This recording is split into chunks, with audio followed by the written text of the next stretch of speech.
여러분 지난주에 이어서 저희가 임재 문화를 만들기라는 제목으로 설교를 나누고 있습니다. 지난주 설교 내용 기억하시나요? 네, 임재는 나눌 때 임재가 증가되고 우리의 주관적인 경험이 객관화되고 그리고 하나님이 기뻐하시고 우리는 건강해진다에 대해서 나눴잖아요. 그래서 오늘 이 시간 우리가 예배 가운데 임재를 경험했는데 먼저 그것을 나누는 문화를 만들기 위해서 나누는 시간을 가질 거예요. 여러분 4명씩 5명씩 짝을 지어주시면 감사하겠습니다. 네, 동그랗게 앉아서 4명씩 5명씩 짝을 지어주시고요. 오늘 내가 예배 가운데 이런 하나님을 경험했어요.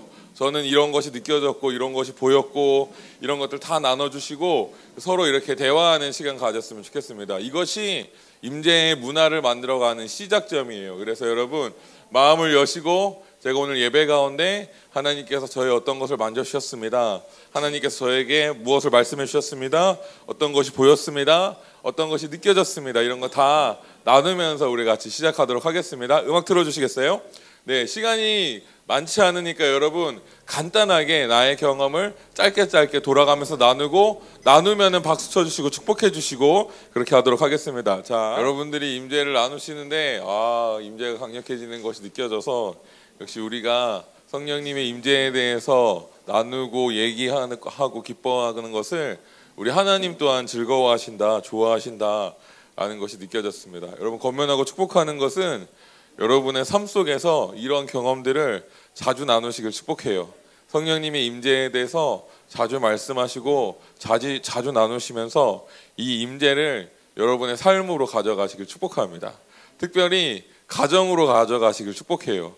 남편과 아내가 만나서 서로 임재에 대해서 얘기할 때 가정 가운데 임재가 그 가정을 이끄시는 놀라운 은혜가 있을 겁니다. 아멘. 예, 그렇게 하시길 축복하면서 우리가 교회뿐만 아니라 우리의 삶에 임재의 문화 만들기를 우리가 나아가고 있는데 여러분 삶에 꼭 이 임재의 문화를 만들어내시기를 축복합니다. 네, 좋습니다. 오늘 제목은 예배자 임재를 만들어내는 사람이라는 제목입니다. 네, 정확한 표현으로는 우리는 임재를 만들어낼 수 있다라는 것입니다. 되게 건방지죠. 임재를 만들어낼 수 있다고? 굉장히 건방진데 우리가 왜 건방져도 되는지에 대해서 오늘 말씀을 나누려고 합니다. 네, 임재를 만들어낸다는 말이 마치 하나님의 임재를 내 마음처럼 내 마음대로 조정한다는 느낌이 들어서 굉장히 건방지고 또는 굉장히 교만하다라고 말할 수 있는 표현이에요. 하지만 솔직히 말씀드려서 이 표현은 정말 솔직하게 제가 생각해도 건방지고 교만합니다. 하지만 이 표현 안에 하나님께서 우리에게 놀라운 특권을 주셨고 그렇기 때문에 우리가 그 특권을 마음껏 누릴 수 있는 하나님의 자녀다. 자녀인 정체성을 가진 우리는 이렇게 말할 수 있다라는 그 진리를 여러분들이 깨달으셨으면 좋겠습니다. 네, 그래서 먼저 하나님께서 저를 이끄셨던 간증으로 오늘 말씀을 시작하려고 해요. 저에게 있어서 저나 이택 목사님에게 있어서 이 임재라는 것은 누군가가 임재다. 우리는 하나님을 임재하심으로 경험할 수 있다라고 가르쳐 주신 분이 아무도 없었습니다. 그래서 저희는 그냥 기도하다 보니까 뭔가가 느껴지고 예배하다 보니까 뭔가가 느껴져요. 지난주에도 나눴지만 첫 번째는 마음의 변화, 평안해진다던가 기뻐진다던가 이런 게 있었고 저 같은 경우에는 기도를 하는데 어떤 날은 잘 돼서 마음이 시원하고 기쁘고 행복하고 어떤 날은 기도를 하는데 잘 안 돼가지고 슬프고 힘들고 우울하고 좌절하고 이런 것들이 있으면서 뭔가 하나님이랑 내가 뭔가 작용을 하고 있다 이런 것을 인지하기 시작했고요. 이게 많아지면서 이제는 마음의 변화를 넘어서 실제적으로 내가 가지고 있는 오감으로 시각과 청각과 후각과 미각과 촉각으로 주로 저 같은 경우는 촉각이었는데 어떤 피부로서 찌릿찌릿한다거나 바람이 분다거나 뜨거워진다거나 닭살이 돋는다든가 등의 어떤 몸으로서 하나님의 임재를 느낄 수 있었다는 것에 대해서 여러분께 나눠드렸습니다. 그런데 중요한 포인트는 뭐냐면 누가 이렇게 하나님을 경험하는 것이다 라고 알려주셨던 적이 없어요. 그냥 기도하다 보니까 이런 것이 찾아왔고, 그래서 저희는 고민했습니다. 이게 뭘까? 고민했고 정말 많은 우여곡절 끝에 이게 성령님이시구나, 성령님의 임재구나 라는 것을 알았습니다. 중요한 포인트는 저희가 이 경험한 이것이 누군가를 통해서 경험한 것이 아니었다라는 것입니다. 네, 저희가 했던 기도 모임, 예배 모임은 강제성도 없었고 특별히 우리를 이끄는 지도자가 있었던 것도 아니었어요. 단지 우리가 기도할 때 하나님의 임재가 만들어진다. 이거 좀 웃긴 표현이긴 한데, 하나님의 임재가 방문하셨고 우리가 그 임재를 느낄 수 있다. 우리가 기도할 때 그 일들이 일어난다. 그것 자체에 기뻐하고, 그래서 임재를 경험하고 임재를 아는 소수의 사람들이 모여서 이제 모여서 기도하고 예배하기 시작했어요. 저희가 고등학교 때 이 모임을 시작했는데, 고등학교 때 뭐 우리가 진리를 아는 것도 아니고 성경을 아는 것도 아니었지만, 우리가 기도할 때, 예배할 때 성령님은 그것 가운데 임재해 주셨고, 그래서 우리는 그저 그것이 기뻐서 매일 모였습니다. 왜냐하면 임재가 너무 즐겁고 행복하니까 매일 모였어요. 아니, 내가 기도하는데 주님이 오시다니, 기적이다, 이거 미라클이야, 너무 좋아, 행복해, 주님을 떠나서 살 수 없어. 계속 모여서 기도했고, 그리고 짧게 경험하고 끝나는 것이 아니라 주님을 너무 기뻐했고 주님을 너무 사랑했고 임재를 너무 좋아했기 때문에 매일 모여서 기도했고, 한 번 모이면 2-3시간씩 모여서 기도하고 예배하고 말씀 나눴고, 그리고 그렇게 1년 이상 계속 모였습니다. 근데 사실 1년이 아니라 거의 저의 모든 인생이 계속 주님을 예배하고 임재를 추구했던 거예요. 네. 그리고 지금도 저는 매일의 삶에서 순간순간 예배하고 기도하면서 주님의 임재를 구하며 나아가고 있습니다. 이렇게 할 수 있는 것은 제 안에 내가 기도할 때 임재가 만들어진다, 임재가 오신다 라는 확신을 넘어서 이런 하나님의 약속이 제 삶 가운데 작용하고 있기 때문입니다. 네. 저희가 그렇게 오랫동안 열심히 생명을 바쳐서 그렇게 모임을 할 수 있었던 이유는 우리의 생각 안에 그때 무슨 생각이 있었는지 모르겠지만 지금 생각해보면 저희 안에 이런 믿음이 있었던 것 같아요. 내가 기도하면, 내가 예배하면 임재가 만들어지는구나 라는 믿음이 있었던 겁니다. 네. 그렇다고 저희가 내가 이런 놀라운 걸 만들어낼 수 있으니까 내가 이걸로 사람들을 조종해야 되겠다, 내가 이걸로 뭔가 이득을 취해야 되겠다, 그런 거 없었습니다. 저희는 그저 임재를 기뻐하고 즐거워하고 사랑했던 거예요. 네. 그걸 잘 알아주셨으면 좋겠습니다. 저희가 뭐랄까요, 생각으로는 임재를 만들어낼 수 있다라고 생각했지만 저희의 중심은 내 삶은 임재가 이끄시는 대로 나아가는 삶이다. 포장하는 것 같죠? 포장이 아니라 진짜입니다. 임재가 이끌어 가시는 대로 나아가는 삶이다라고 생각하고, 임재를 대할 때 교만하거나 어떤 거만하거나 그러는 것이 아니라 정말 경외함으로, 겸손함으로 그 임재에 반응했습니다. 네. 이렇게 할 수 있었던 이유는 우리가 누군가가 가르쳐 주지 않았지만 자발적으로 임재를 경험하게 되면서 그냥 자발적으로 모임을 만들고 예배하고 기도하게 되는 자연적인 인도하심과 자연적인 성장 과정으로 나아갔다고 저는 생각합니다. 근데 저희가 이제 자랐고 주님께 헌신했고 사역을 하면서 임재가 너무 좋으니까 이제는 만나는 사람마다, 만나는 친구들, 후배들이겠죠, 후배들마다, 만나는 어떤 그룹마다 만나면 저희가 했던 게 임재를 가르치는 거였습니다. 우리 정희택 목사님께서 청소년부 사역 하셨을 때 어떻게 했냐면, 처음에 저희가 전도한 게 아니라 어떤 한 전도사님이 국수를 끓여주겠다고 하고 중학생 애들을 교회로 데려왔어요. 근데 이분은 말씀을 전하거나 사역을 할 줄 몰라요. 그래서 정희택 목사님에게 데려왔습니다. 국수를 먹였으니까 전도사님이 책임지십시오. 그래서 정희택 전도사님이 딱 맞고, 당황했지만 이제 배웠던 대로 사역 일을 하고 예수님을 영접시키고, 너가 예수님을 믿으면 성령님을 경험할 수 있다 하고 손을 들어본 다음에 느껴볼래? 하고 임재를 가르쳤던 거예요. 근데 애들이 그 시간에 하나님 임재를 경험했어요. 그러니까 걔들이 어떻게 했냐면 바로 학교에 가서 손바닥을 대면서 너도 느껴볼래? 이렇게 시작해서 반 전체 애들을 다 데려왔어요. 부흥이 있었죠. 네, 근데 되게 재밌는 것은 저희가 그렇게 계속 임재를 가르치고 임재를 경험할 수 있는 사역을 늘 우리의 삶에서 했거든요. 근데 저희가 많은 사역을 하면서 임재를 경험했음에도 불구하고 뭐랄까요, 그 반응이 뜨뜻미지근한 것들을 보면서 항상 저의 고민이었습니다.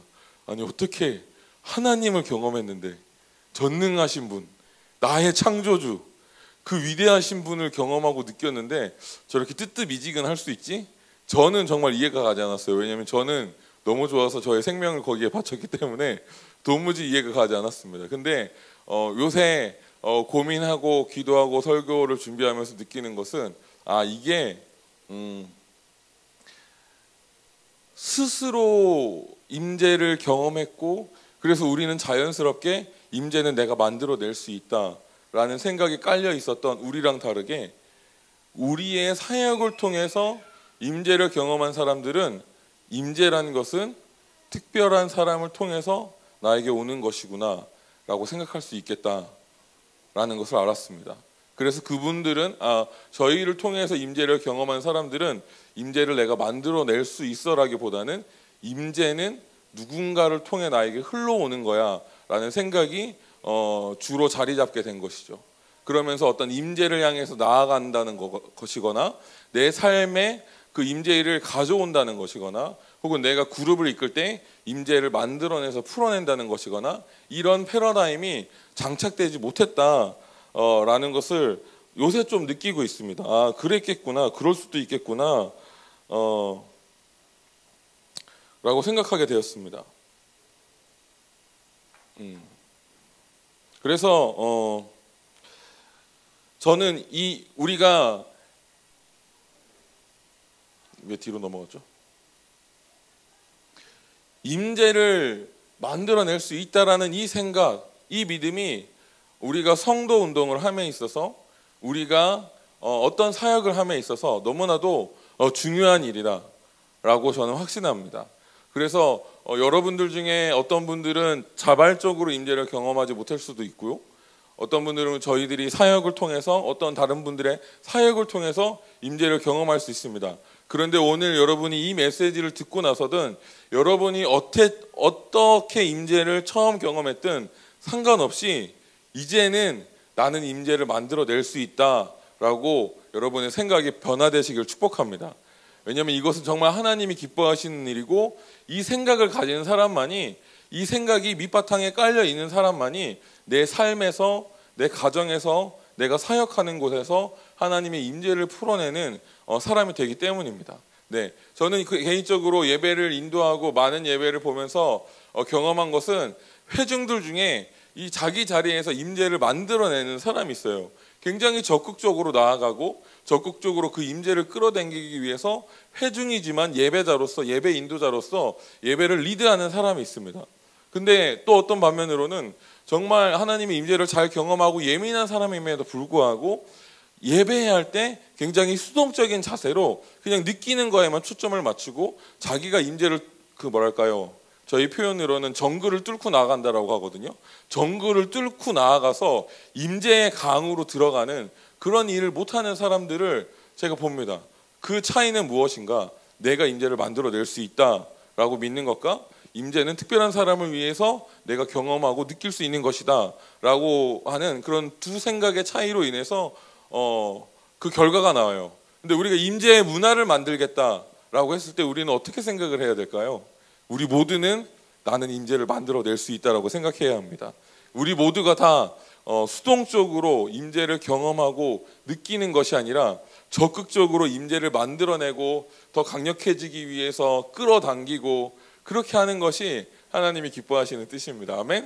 네, 그래서 우리 옆에 사람을 축복하면서 인사하면서 당신은 임재를 만들어낼 수 있습니다라고 축복하겠습니다. 네.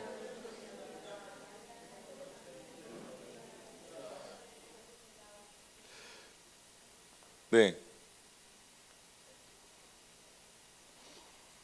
건방지지만, 이 표현이 건방지지만 우리는 자녀로서 이 특권을 누릴 수 있습니다. 네. 우리가 자녀이기 때문에, 하나님의 자녀이기 때문에 우리가 누리는 특권인 거예요. 지난주에 저희가 이렇게 같이 335에 모여서 기도하고 개인적으로도 임재를 구하고 그런 시간이 있었습니다.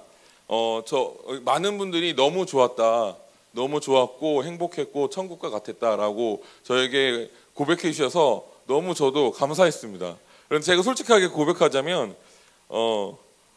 거기에 나의 경건과 나의 능력과 나의 역량이 있었는가라고 여러분들에게 스스로 자문해 본다면 나는 전혀 그렇지 않았는데 라고 대답할 수 있어요. 단지 우리의 갈망이 성령님의 임재를 가져왔고 저희가 서로 손을 얹고 기도했는데 안수라는 이 행위에 하나님의 약속이 있습니다. 기름 부으심 약속이 있어요. 그래서 하나님께서 임재하여 주신 겁니다. 예. 저는 여러분들 이곳 가운데 성령님이 운행하시고 그것을 내가 느끼고 그 안에 내가 있는 것으로 저도 혼자 있었지만 정말 너무 즐거워하고 행복해하고 있었습니다. 네. 특별히 제가 최근에 있었던 갈망은 서로 안수하고 기름 부으심 사역할 때 이 풀어지는 하나님의 임재가 있어요. 굉장히 독특하고 즐겁고 행복한 그 임재가 있습니다. 제가 WLI 가면은 그 임재를 충만히 받고 오거든요. 근데 교회에서는 사실 이런 사역을 매일매일 할 수 없기도 하고 또 이제 코로나 시즌이기 때문에 손을 얹고 그렇게 하는 게 좋지 않아서 하지 않았어요. 그리고 WLI도 몇 개월간 계속 안 하고 있었어요. 그러니까 제 안에 이 답답함과 부족함과 갈망, 채워지고 싶다. 그 임재 안수할 때 내가 경험할 수 있는 그 성령님의 임재, 그걸 경험하고 싶다라는 마음이 가득했습니다. 근데 저희가 서로 사역할 때 마치 저는 WLI 같았어요. 너무 좋았습니다. 근데 내가 WLI 강사만큼 역량이 있었냐? 전혀 없었습니다. 이건 저의 것이 아니었거든요. 제가 뭐 역량이 있고 기름 부음이 있고 환상을 보고 뭐 그래서 그런 거 아닙니다. 우리가 임재 문화를 만들어내면 어떤 개인의 역량과 상관없이 하나님의 임재와 영광이 정말 그 수준을 넘어서서 충만하게 덮는 일들이 일어납니다. 아멘. 그래서 이거는 제가 할 수 있는 일입니다. 예, 제 역량이랑 상관없기 때문에. 그리고 여러분도 하실 수 있는 일입니다. 네, 여러분도 이 앞에 나와서 여러분 335명 모여서 기도합시다라고 하고 서로 기도해주게 하면 그때 동일한 그 기름 부으심이 풀어질 거라고 저는 확신합니다. 네. 그런데 주님께서 지난 주와 같은 그런 놀라운 기름 부으심을 왜 어떻게 우리 가운데 흘려 보내주셨는가? 제가 대단해서가 아니라 우리가 자녀로서 주님께서 임재를 부어주시겠다라는 특권을 하나님께서 주셨기 때문입니다. 네, 우리는 임재를 만들어낼 수 있습니다. 내가 말하는 것과 내가 행동하는 것들을 통해서 하나님의 임재는 찾아오시고 증가하여 주십니다. 네, 저가 그렇게 풀어내고 이런 것들을 담대하게 할 수 있는 이유는, 그리고 그런 걸 했을 때 성령님의 임재가 명명백백하게 드러나는 이유는, 제가 그 일을 했을 때 하나님께서, 성령님께서 당신의 약속대로 임재해 주실 것을 확신하기 때문이에요. 저는 단지 약속을 믿는 아들일 뿐입니다. 네, 그래서 우리가 안수할 때 성경에서 약속하시길 기름 부어주시고 임재와 은사를 나타내 주시고 성령의 나타내심을 부어주신다라고 보여주신다라고 약속하셨기 때문에 우리가 안수할 때 그런 일들이 일어나는 거예요. 우리가 기도할 때, 우리가 예배할 때 그런 일들이 일어나는 것입니다. 이것은 우리가 자녀됨으로 누리는 당연한 특권입니다. 우리가 그 약속대로 행하면 그 결과는 반드시 따라오게 되어 있습니다. 왜냐하면 하나님은 거짓말을 하실 수 없기 때문이에요. 아멘? 하나님이 거짓말 하셨다 그러면 하나님은 사탄이 되는 겁니다. 예, 불가능한 개념이에요. 하나님이 거짓말 하신다라는 것은 존재할 수 없는 개념입니다. 그렇기 때문에 우리가 그 약속을 믿고 약속대로 행하면, 우리가 바라는 대로, 약속을 믿고 바라는 대로 그 약속은 반드시 우리를 통해서 성취되는 것입니다. 네, 자녀들은, 자녀가 된다면 우리가 이것들을 당연하게 여길 수 있어요. 하나님의 약속을 당연하게 여길 수 있습니다. 네. 그리고 자녀이기 때문에 당연하게 여기는 모습이 우리 한국에서 예의를 차리는 우리나라 문화에서 권위주의적인 문화 안에서 이것들이 굉장히 건방지고 교만해 보일 수 있습니다. 그런데 제가 요새 저희 온유가 오늘은 안 왔는데 온유를 대할 때 이 건방짐을 느껴요. 이제 사춘기 소녀가 되셨습니다. 11살이 되셨는데 사춘기 소녀가 되셨고 말 한마디 한마디가 굉장히 달라지셨어요. 그 마음의 감정과 어떤 표현이라든가 행동이라든가 가치관이 굉장히 달라지셨습니다. 그래서 제가 그것 때문에 깜짝깜짝 놀라거든요. 이 단호함을 어떻게 하지? 내가 이 예의가 가득한 말을 가르쳐야 되나? 이런 생각을 했거든요. 근데 그런 생각을 하면서도 또 한편으로는 이런 생각을 했는데 정말 내 딸로서 나에게 당당하게 요구하는 것이 너무 좋다라고 생각이 듭니다. 당연하지. 그래서 뭐 먹고 싶어 그러면은 저의 의견은 전혀 물어보지 않습니다. 심지어 동생의 의견도 물어보지 않아요. 뭐 먹고 싶어요? 뭐 갖고 싶으면 뭐 갖고 싶어요? 아주 똑부러지게 자기의 그것을 얘기하는데 어떻게 보면은 자녀로서 아빠에게 자기의 권리를 요구하는 거잖아요. 아주 근데 막 그 권리를 얻기 위해서 내가 뭘 어떻게 해 얻을 수 있을까? 막 조심하거나 그런 게 아니라 아주 당당하게 아빠 용돈 주세요. 왜 안 주시는 거죠? 저랑 약속한 게 있어요. 제가 뭐 나를 마사지를 해주면 등을 밟아주면 500원을 주겠다. 그러면 제가 안 주면은 왜 약속을 안 지키시는 거죠? 500원을 빨리 주세요. 아주 당당하게 말씀하세요. 저희 따님께서. 네.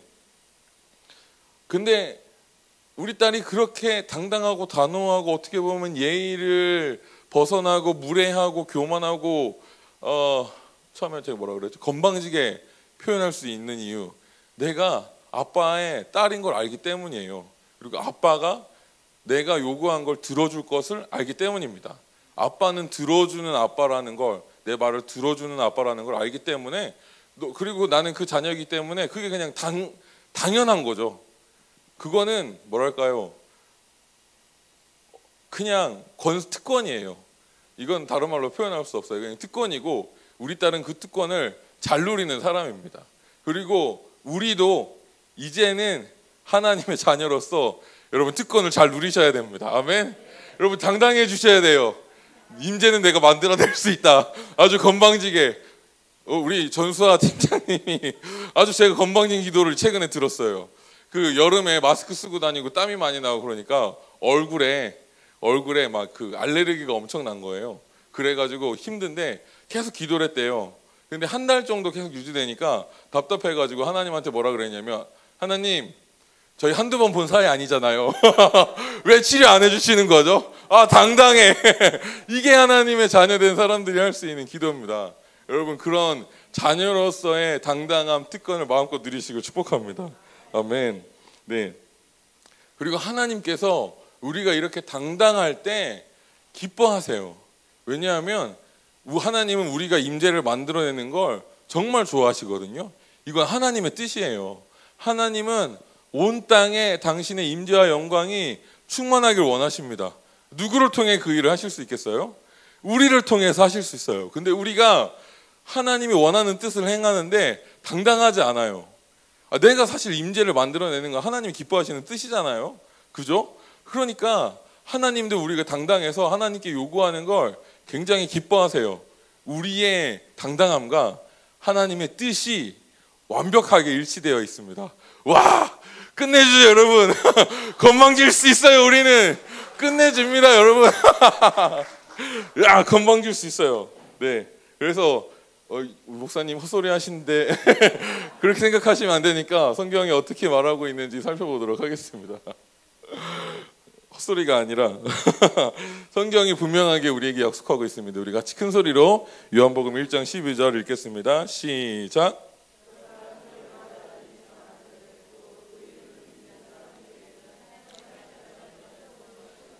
아멘. 네, 그 이름을 믿는 사람들에게는 하나님의 자녀가 되는 특권을 주셨습니다. 누구와 같은 특권일까요? 예수님과 같은 특권입니다. 예수님이 기도하시면 치유되고 귀신이 떠나가고 예수님의 삶에 부족함이 없으셨어요. 예수님은 부유하셨다, 사역하는데 가난하지 않으셨다. 왜냐하면 자녀로서 특권을 누리셨기 때문입니다. 기타 등등 어마어마한 예수님이 누렸던 그 모든 것, 예수님은 그 특권을 누리셨잖아요. 우리도 누릴 수 있습니다. 여러분이 그걸 당당하게 요구하실 수 있으면 얼마든지 누릴 수 있는 겁니다. 네. 그래서 우리가 그 약속을 대할 때 어떻게 생각해야 되냐면 이것은 특별한 사람에게만 허용된 것이 아니다. 이거는 모두에게 하신 말씀이고, 왜냐하면 믿는 자들이기 때문에 그 이름을 믿는 사람들, 여기 그 이름을 안 믿는 분들 계십니까? 없으시죠? 그럼 나는 특권이 없다. 없으시죠? 우린 다 특권을 가지고 있습니다. 그리고 이제는 우리가 그 특권을 사용해야 될 때입니다. 모든 믿는 자에게 주님께서 특권을 주셨습니다. 네, 우리 로마서 3장 22절 25절에 거기에 대해서 조금 더 자세히 나와 있는데 같이 한 목소리로 읽겠습니다. 시작. 그런데 하나님의 의는 예수 그리스도를 믿는 믿음을 통하여 오는 것인데 모든 믿는 사람에게 미칩니다. 거기에는 아무 차별이 없습니다. 모든 사람이 죄를 범하였습니다. 그래서 사람은 하나님의 영광에 못 미치는 처지에 놓여 있습니다. 그러나 사람은 그리스도 예수 안에서 얻는 구원으로 말미암아 하나님의 은혜로 값없이 의롭다는 선고를 받습니다. 하나님께서는 이 예수를 속죄 제물로 내주셨습니다. 그것은 그의 피를 믿을 때에 유효합니다. 하나님께서 이렇게 하신 것은 사람들이 이제까지 지은 죄를 너그럽게 보아주심으로 자기의 의를 나타내시려는 것입니다. 아멘. 그래서 우리가 예수님을 믿음으로 우리는 하나님의 자녀가 되었습니다. 모든 사람이 이 일들이 이루어졌어요. 그래서 우리는 예수님이 누리셨던 것을 우리 또한 모두가 다 누릴 수 있게 되었습니다. 네. 권세, 여기서 중요한 것은 권세라는 단어인데요. 아까도 얘기했지만 권세, 자녀로서의 권세, 특권은 솔직하게 그냥 까놓고 표현하겠습니다. 내 마음대로 할 수 있다는 뜻입니다. 아버지께서 주셨기 때문에 내 마음대로 할 수 있는 것입니다. 우리가 아버지에 갔을 때, 제가 아버지 집에 가면 가장 먼저 뭘 하는 줄 아십니까? 냉장고를 열어봅니다. 거기 있는 건 내 거니까요. 사실은 내 거 아니에요. 그죠? 아버지 건데, 어머니 건데, 나는 자녀니까 내 겁니다. 당당하죠? 아주 당연한 거예요. 네. 내 마음대로 할 수 있습니다. 그 뜻은 무엇이냐면, 내가 그 권세가 있고 내가 자녀인 것을 알고 이것이 하나님이 약속한 하나님의 뜻이라는 것을 알면 내 마음대로 마음껏 사용할 수 있다는 뜻입니다. 임재를 여러분 마음껏 만들어낼 수 있습니다. 할렐루야. 놀라운 약속을 우리가 받았어요. 마치 내 것처럼 쓸 수 있는 겁니다. 네. 그래서 그렇습니다. 근데 여러분 오늘은 특별히 임재에 대해서 나누지만 이 자녀됨의 권세가 임재에만 있는 것이 아닙니다. 네, 성경을 읽으면 하나님께서 수많은 약속을 주셨고요. 우리는 그 모든 약속을 받은 권세에 있는 특권을 가진 자녀입니다. 우리는 그것을 사용할 수 있습니다. 예수님께서 병을 고칠 수 있다는 약속을 주셨고 여러분은 그 특권을 사용하실 수 있어요. 예수님께서 그 베드로에게 돈을 만들어 오라 그랬을 때 어떻게 만들어 오셨는지 기억나시나요? 그 바닷가에 가면은 물고기가 한 마리 튀어나올 텐데 그 배를 가르면 너와 내가 낼 세금이 있다. 대박이죠. 돈도 마음대로 가져올 수 있어요. 여러분도 그러실 수 있습니다. 부를 마음대로 가져올 수 있는 특권이 있습니다. 네, 영적으로 어둠을 통치할 수 있는 특권이 여러분에게 있습니다. 아멘. 심지어는 히브리서에 말씀하시길 천사를 부릴 수 있는 특권이 자녀들에게 있다라고 말씀하고 있습니다. 아멘. 여러분 이 특권을 마음껏 누리시는 여러분 되시길 축복합니다. 네. 그리고 우리가 이 특권을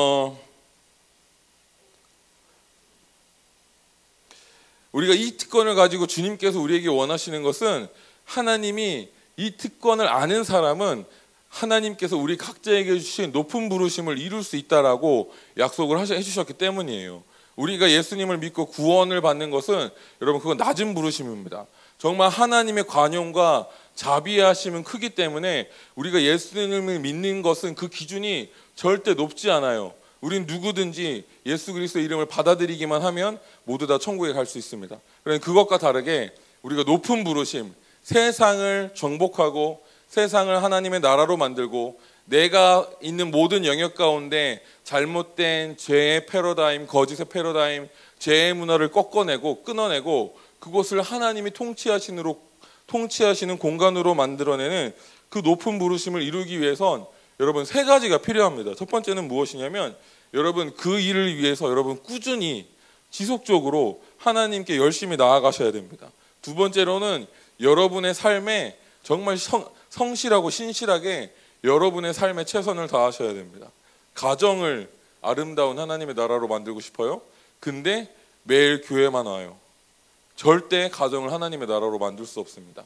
삶에 최선을 다해야 합니다. 세 번째로는 말씀으로 더욱 나아가야 합니다. 왜냐하면 말씀 안에 특권이 있기 때문이에요.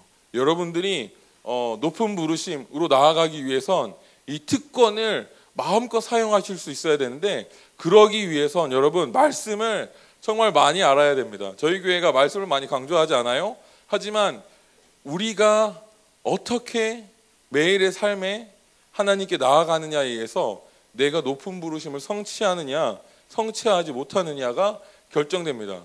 말씀을 강조하지 않기 때문에 제가 오늘 특별히 이 얘기를 하는 거예요. 여러분이 정말 특권을 많이 사용하시고 그리고 그 특권을 사용하는 것은 높은 부르심으로 나아간다는 건데 정말 그러기 위해선 여러분 성경을 달고 사셔야 됩니다. 성경을 읽고 묵상하시면서 거기에 담겨있는 하나님의 약속, 하나님께서 나에게 주신 특권이 무엇인 줄 알아야 여러분들이 우리의 삶에 가로막는 장애물들을 기도로 물리치고 예배로 돌파하고 그렇게 만들어내실 수 있습니다. 그래서 여러분 이 세 가지를 매진하십시오. 그래서 여러분의 삶의 높은 부르심을 성취하시기를 바랍니다. 아멘. 네, 우린 놀라운 특권을 가졌습니다.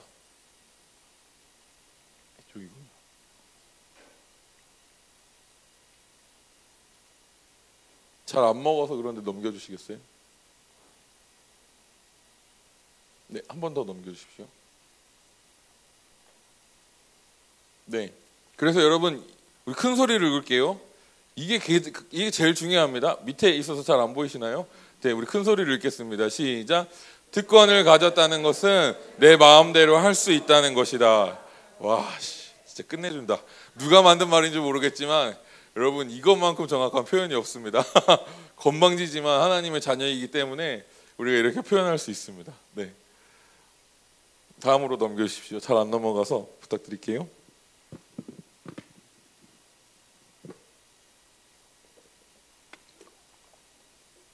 그래서 우리가 예배 혹은 임재를 가져가는데 주님께서 어떻게 약속해 주셨는가에 대해서 나눌 거고요.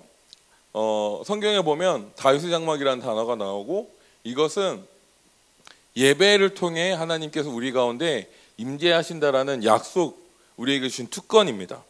네, 우리 같이 말씀을 보도록 하겠습니다. 어떻게 나와 있는지 보도록 할게요. 아모스서 9장 11절에서 12절입니다. 아, 글씨가 너무 작게 나왔네. 여러분 안 보이시죠? 성경 핸드폰을 꺼내셔야 될 것 같아요. 글씨가 왜 이렇게 작아졌지? 여러분 성경책을 꺼내셔야 될 것 같아요. 핸드폰을 꺼내시고 성경 어플을 켜십시오. 아모스서 9장 11절 12절을 보도록 하겠습니다.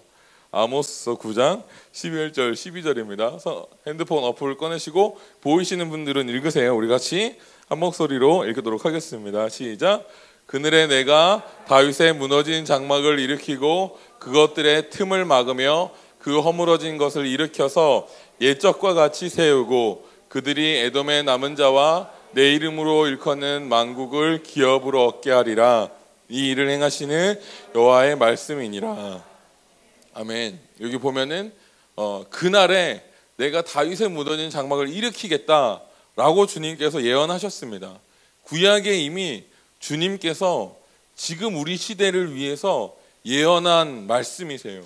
그리고 이 일로 인해서 어떤 일이 일어나냐면 만국을 기업으로 얻게 하겠다라고 기록하고 있습니다. 이 예언이 성취가 되었을까요? 성취가 되지 않았을까요? 맞춰보세요.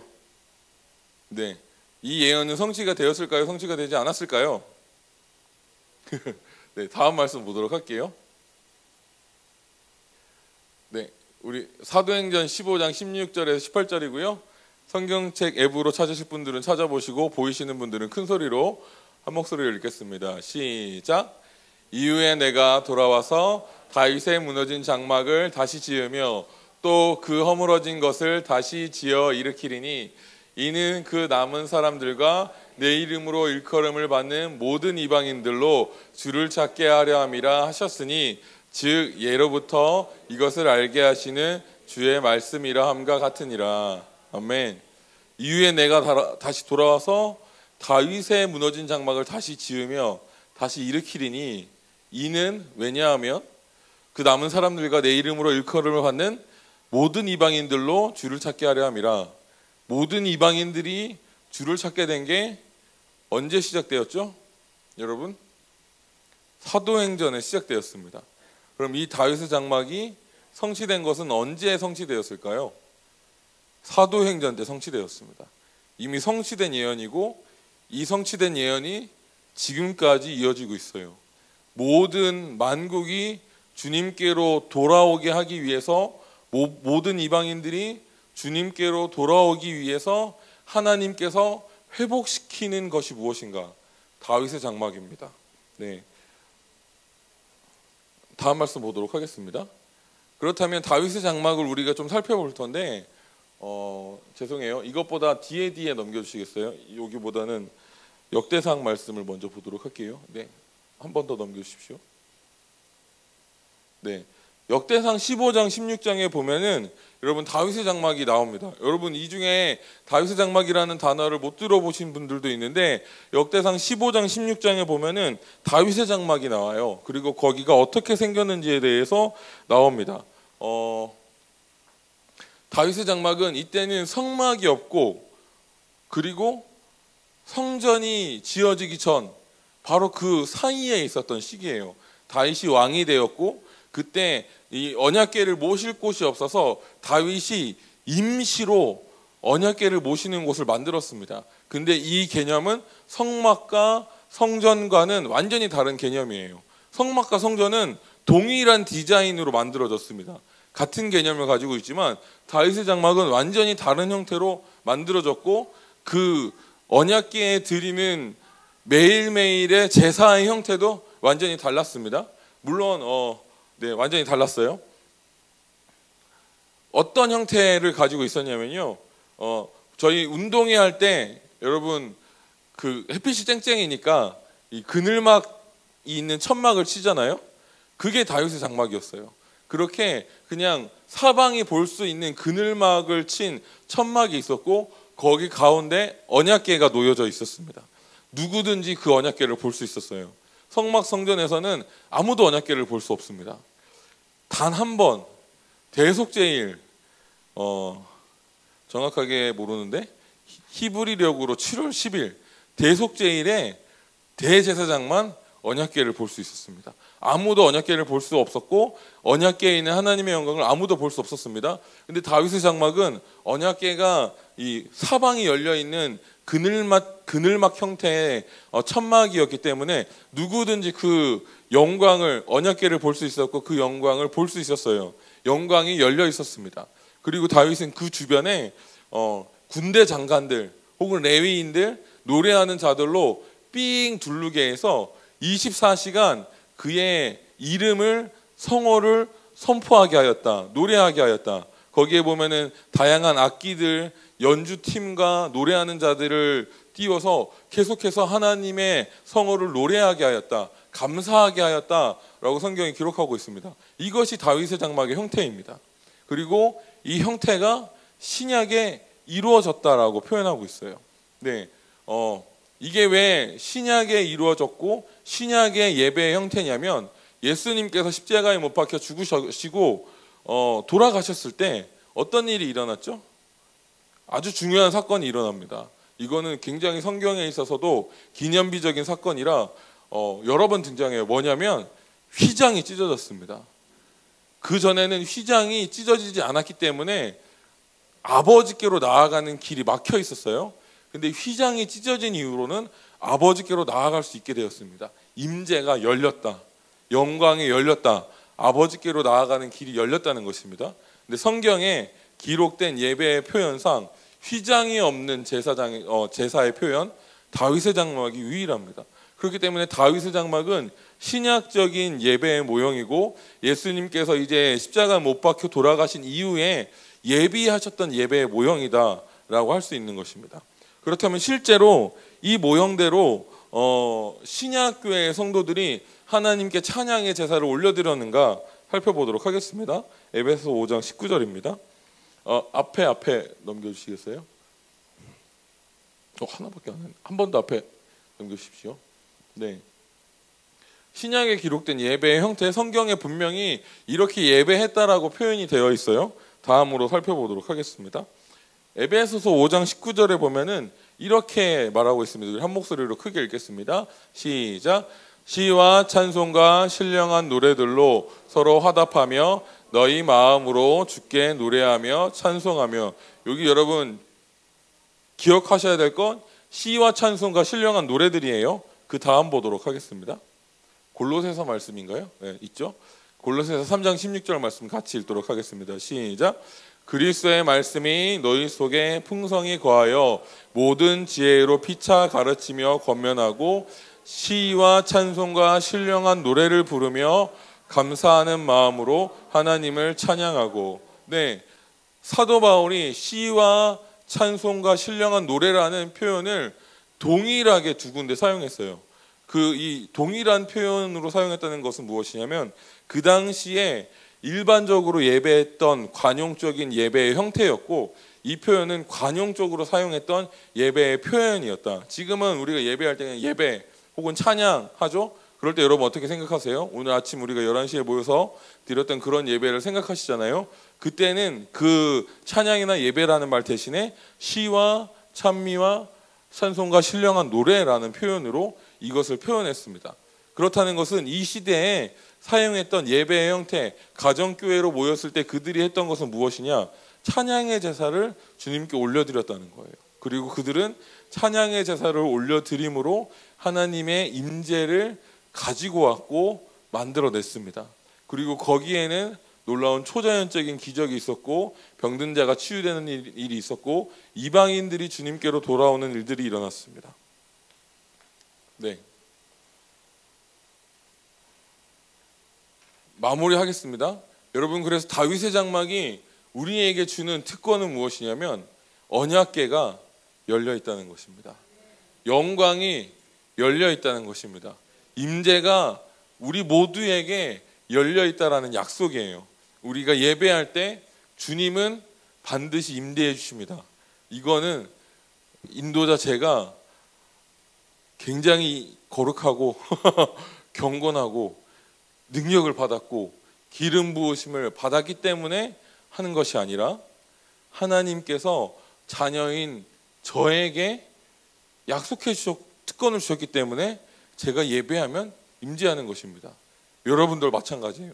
여러분과 제가 전혀 다를 게 하나도 다를 게 없습니다. 심지어는 베드로가 얘기하기를 나는 너희와 같은 성정을 가진 사람이다 라고 표현하면서 그 다음에 뭐라고 했냐면 성경이 말하기를 너희는 신이다. 와, 놀랍죠? 여러분은 신이십니다. 성경이 그렇게 말하고 있으니까 하는 거예요. 여러분은 그 정도의 특권을 가진 자예요. 하나님의 자녀인 예수님이 신이시잖아요. 자녀인 예수님과 똑같은 특권을 받은 여러분들은 예수님과 같은 약속, 예수님이 행하셨던 그 모든 것, 예수님이 누리셨던 그 모든 것을 누리실 수 있습니다. 다른 말로 표현하면 여러분이 예수님이세요. 여러분이 신이십니다. 예, 크리스천이 무슨 뜻일까요? 예, 크라이스토스에서 뒤에 작은이라는 뜻을 가진 EAN이 붙은 게 크리스천이거든요. 작은 그리스도다. 예, 이게 어디였죠? 안디옥이었나요? 교회가? 안디옥에 있었을 때 성도들이